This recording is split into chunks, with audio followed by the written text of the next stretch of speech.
प्रधानमंत्री जी जब भी कोई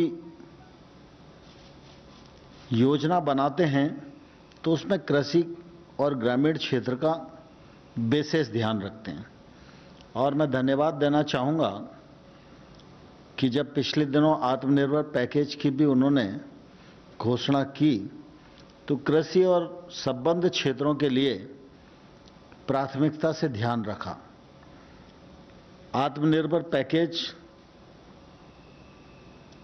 की जब घोषणा हुई तो देश भर में एक अलग प्रकार की ऊर्जा का कृषि और ग्रामीण क्षेत्र में संचार हुआ। और प्रधानमंत्री जी ने सिर्फ अनाउंसमेंट ही नहीं किया, उन्होंने जो कल्पना दी उस कल्पना को मूर्त रूप देने का काम भी भारत सरकार ने त्वरित गति से प्रारंभ कर दिया है। पिछले दिनों 2 ऑर्डिनेंस हुए। यह इसी दिशा में बढ़ता हुआ एक कदम है। किसानों का उत्पादन, व्यापार और वाणिज्य अध्यादेश 5 जून को हुआ। उसी प्रकार से मूल्य आश्वासन और कृषि सेवा अध्यादेश यह भी 5 जून को हुआ।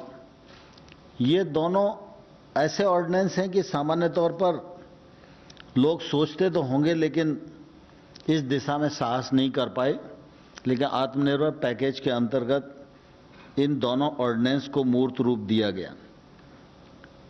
पूरे देश में कृषि फायदे में आए और जो छोटे किसान हैं उनकी ताकत बढ़े, उत्पादन में भी ताकत बढ़े, उत्पादकता बढ़ाने में भी ताकत बढ़े, विपणन की दृष्टि से भी उनको अच्छे प्लेटफॉर्म मिलें और वो प्रोसेसिंग में भी जाएं, पैकेजिंग में भी जाएं।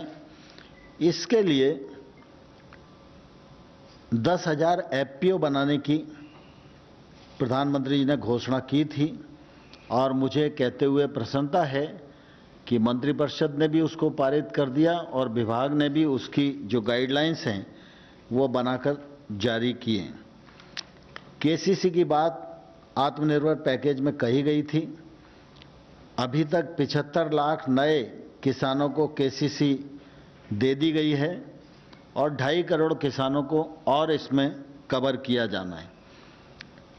पीएम किसान योजना के अंतर्गत 10 करोड़ किसानों को 20,000 करोड़ रुपया जारी कर दिया गया है। आत्मनिर्भर पैकेज में एक महत्वपूर्ण घोषणा थी कि कृषि अधोसंरचना गांव-गांव में खड़ी हो और किसान अपना उत्पादन ठीक प्रकार से रख सके, रोकना चाहे तो रोक सके, जब उपयुक्त उत्पादन उसे बेचने का अवसर मिले, उचित कीमत मिले तब वह बेच सके। इसके लिए जो अधोसंरचना की जरूरत थी वो ग्रामीण क्षेत्र में उपलब्ध नहीं थी। आवश्यकता तो इस बात की भी है कि ग्रामीण क्षेत्र में रोजगार के अवसरों का सृजन हो और किसान को अपने उत्पादन का अच्छा मूल्य मिले, इसके लिए प्रोसेसिंग की भी सुविधा होनी चाहिए।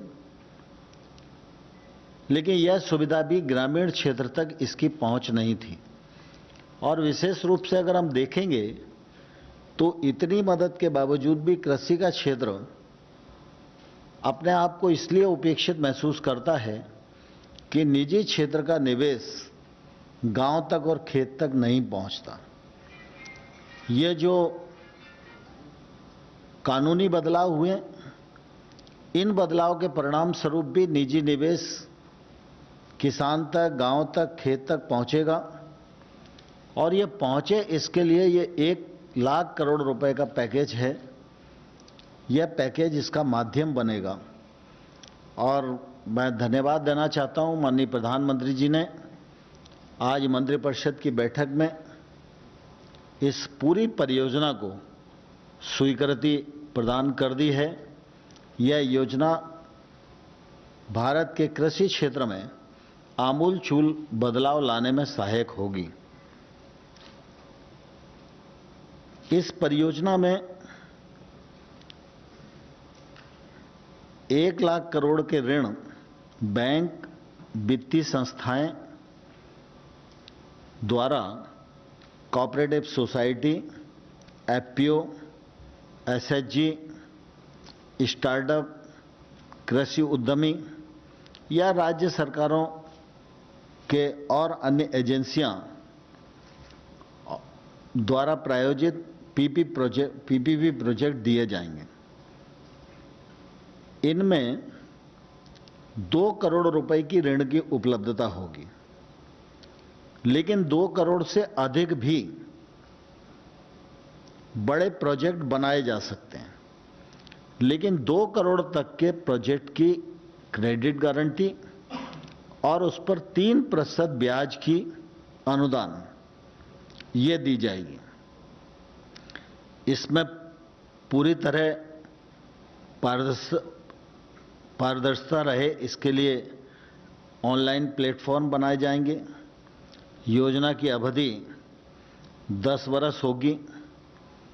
इससे निजी निवेश को निश्चित रूप से प्रोत्साहन मिलेगा और इसमें जो योजनाएं सम्मिलित की गई हैं उसमें कोल्ड स्टोर है, कोल्ड चेन है, भंडारण है, साइलोज हैं, ग्रेडिंग और पैकेजिंग इकाइयां हैं, ई मार्केटिंग पॉइंट हैं, पकने वाले चैम्बर्स, वैक्सिंग प्लांट, ऐसे तमाम सारी योजनाओं को सम्मिलित किया गया है।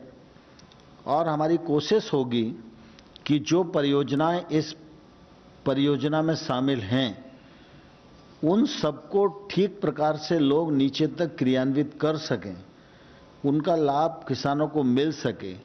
इसके लिए उनको तकनीकी जो समर्थन की आवश्यकता है वो तकनीकी समर्थन भी केंद्र सरकार देगी।